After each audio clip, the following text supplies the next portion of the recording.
Global happenings today. We communicate, we analyze global news. Stay tuned. Hello, beautiful people. Welcome to Global Happenings Today YouTube channel. Some hours ago, Bola Tinubu was trending for the wrong reasons. As about 56 pages indicting document was brought to the social media over a drug-related conviction he had way back in the United States so many years ago, and Nigerians were worried. A lot of people are wondering, why is he still speaking through the true proxies? Why is Festus Keyamo speaking for him and not Bola Tinubu himself defending himself or clearing his mess? But as we speak, Peter Obi have decided to call him out, and this time around he's asking for just one thing. I just hope that Bola Tinubu can actually meet that challenge. Well, before we go into the newspaper to find out what Peter Obi is telling him to do, or else Nigerians, we all are here. We need to stand in one voice to demand the same as well. Well, like and subscribe to our channel by clicking on the red subscribe button beside it. You will see a bell notification icon. Please go ahead, click on it to get notified as soon as we update our channel on YouTube. All right. The presidential candidate of the Labour Party, LP, Peter Obi, has called on the All Progressive Congress, APC, presidential candidate, that's Asiwaju Bola Tinubu, to open up on his links to drug dealings. It was reported that some documents were said to have been released by the United States District Court for the Northern District of Illinois, which allegedly indicted Tinubu in drug dealings and money laundering in Chicago. The documents, which went viral on Tuesday evening, revealed details on Tinubu's alleged indictment in drug deals and receipt of illegal money while in the United States of America. The 56-page document released showed the long-held view that Tinubu faced conviction on narcotics charges in the United States, especially with the revelation that he forfeited up to $460,000 to the United States authorities in 1993. Reacting in a statement through the Obi Dati media office, Peter Obi asked Tinubu to come clean on his past, engage Nigerians, or quit, because the office he seeks to occupy requires a man who should be clean in all ramifications.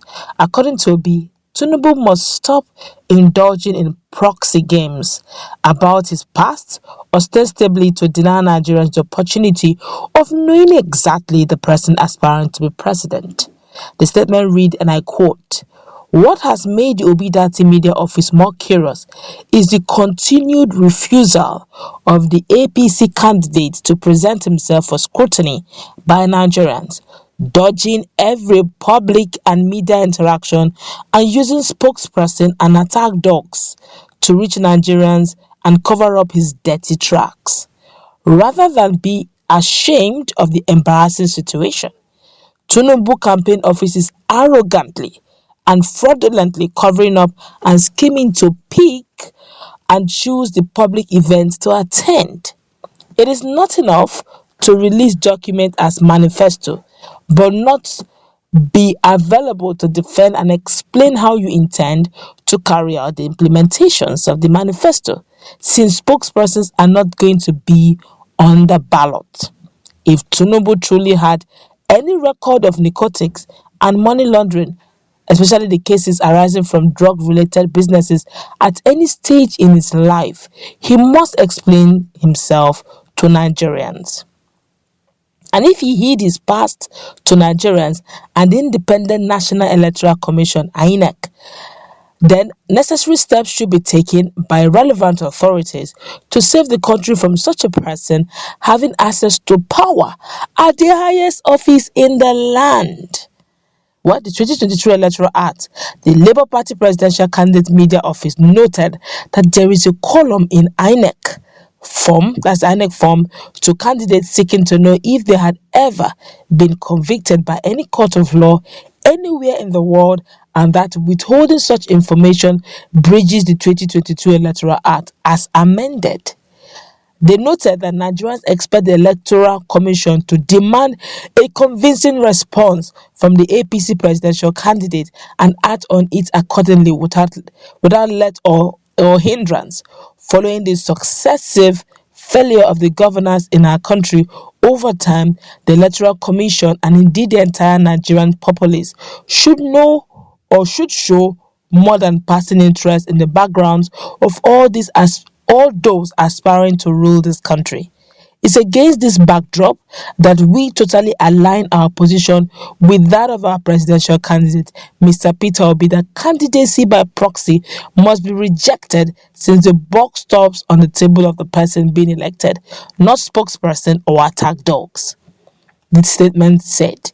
The Peter Obi office demanded that if Tinubu is not ready and willing to subject himself to the scrutiny required of anybody seeking to occupy the number one job in the land, he should quit. Of course, Nigerians have been reacting to this, and honestly, a lot of Nigerians have been worried about it. Okay, a quick one. You'll agree with me that You'll agree with me that during the time of campaigning at the beginning, the person of Bola Tinubu usually tries to talk from the head because they call him Chicago boy, they call him the city boy. And I could still remember some persons still call him like the likes of Hundayen, David Hundayen, who will call him the Chicago boy for a reason. Probably this is one of the reasons why they call him Chicago boy. On the other side, you will remember that then, each time Bola Tinubu tries to speak from his brain offhand without using any paper, any prepared speech, he used to lule, quote unquote, that like they will say, oh lule. He used to knock the whole thing upside down. And he will tell you are WhatsApping on Twitter. Some very funny mixtures, or you are transmitting your recharge card in your NEPA bill. Something that doesn't just add up. And the last one he said, if they ask you that why do they want to change, tell them to shut up.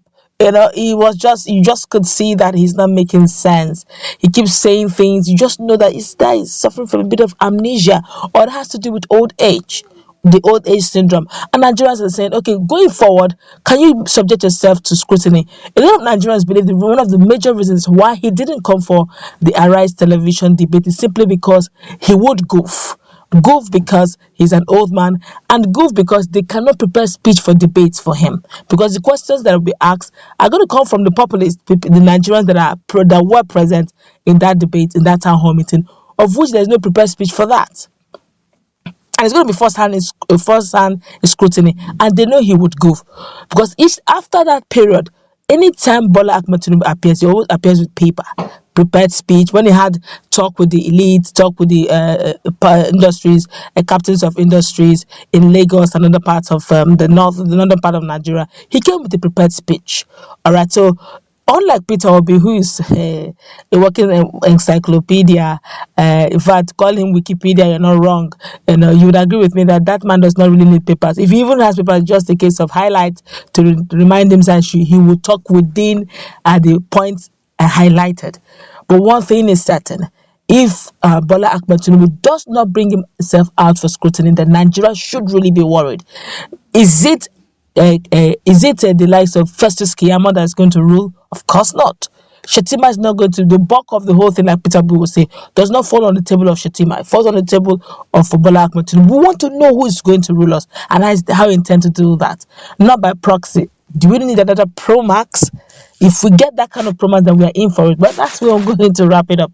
If you ask me, the Obidati media team are not asking anything different from what typical Nigerians out there are asking. Let's meet in our conversation. What's the take? Have a nice time. God bless you. Bye.